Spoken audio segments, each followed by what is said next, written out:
one of my aunts was doing it first. And when she passed, I took over, and I've actually been interested in the family history since I was a child. But there was none of the formal work was done to find out much about our family. But we know that Christopher came in to Wilmington, North Carolina, just shortly before the Revolution, American Revolution. We don't have documentation on exactly when he showed up because there were 6 Christopher McCraes showed up at the same time. The McCray clan in that area around the North and South Carolina state line, there are dozens of McCray clans there. Wow.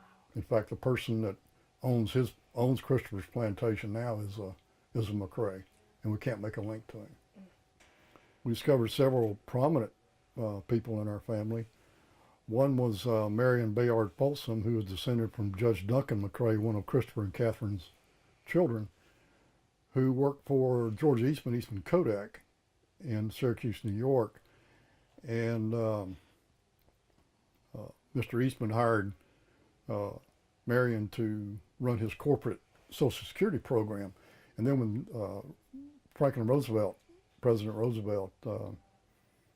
decided to do that for the country, Marion was one of the people that President Roosevelt hired to help set up the Social Security Administration.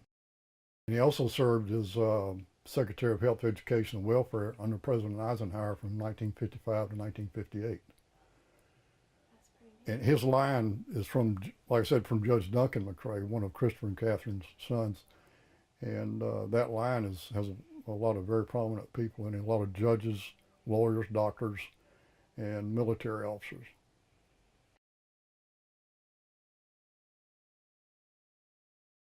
My name is Carol Clay. I've been a member of the Southern Genealogy Association for 2 years. I'm on the board. One of the most interesting things that got me started in this was researching my own family. And my favorite story about my personal family is about the grave in the ditch. There in rural Alabama is a cemetery up on a hill, but before you get to that cemetery, there is one grave that is literally in a ditch beside the road. That grave is an Andrew Patton. I just always felt it was really sad that that grave was there and most of the time overgrown. So when I make my yearly trip to Alabama, I always go to that grave, and my husband and I clean that grave off. It wasn't until I started really researching my Patton family, my maternal great-grandmother was a Patton, that I realized Andrew Patton is actually in my Patton family. He was a great uncle. And the story was that he was in northern Alabama when he passed away. Word was sent to his 2 sons that he had passed. So they went to North Alabama to receive the body. It was in the winter. There was a creek that flowed up the hill where the cemetery was, and they could not pass that creek because of the weather. So they buried him beside the dirt road and had intended to move his body on up to the Patton Hill Cemetery, which was just a little ways up the road. That never happened.